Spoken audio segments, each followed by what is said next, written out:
What's up for November? Venus and Jupiter on opposite sides of the sky, the Leonid meteors return, and the celestial sea surrounding Saturn.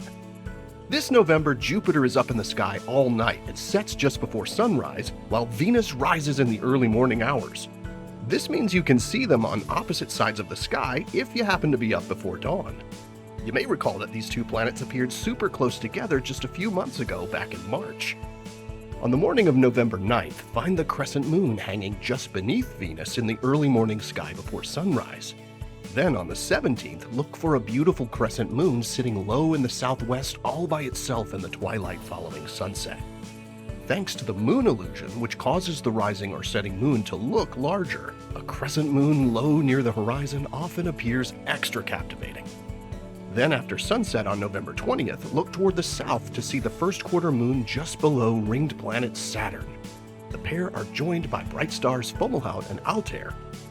And then on the 24th, look for the nearly full moon close to giant Jupiter in the east after sunset. Some binoculars will be able to capture both of them in the same field of view. Finally, in the last few days of November, you'll notice Venus is rising in the morning with a bright star very close by. That star is Spica, which is actually two massive stars that orbit around each other every 4 days. The annual Leonid meteor shower returns this month. The shower peaks overnight on November 17th, with the most meteors visible between midnight and dawn on the 18th. The Leonid meteors are dust particles that originate from comet Tempel-Tuttle, which was discovered in 1865 and orbits the Sun every 33 years. Leonids tend to be bright, with many producing long trains that persist for a few seconds after the initial flash of light. To view the Leonids, find a safe, dark spot away from bright lights, lie down, and look straight up. The meteors can appear anywhere in the sky. This year, the moon is near its first quarter phase on the peak night. It sets just a couple of hours after nightfall, so it won't interfere with viewing the Leonids.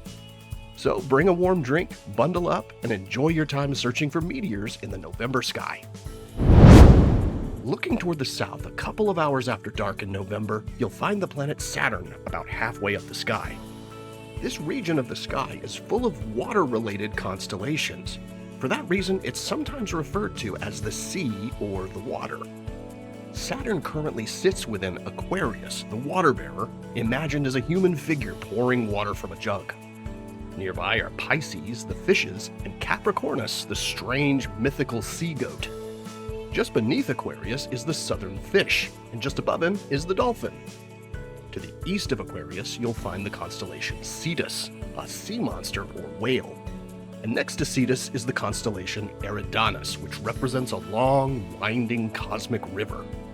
Now, these star patterns are not particularly bright or easy to pick out, but it is interesting to note that this whole area of the night sky is populated by mythical figures related to water.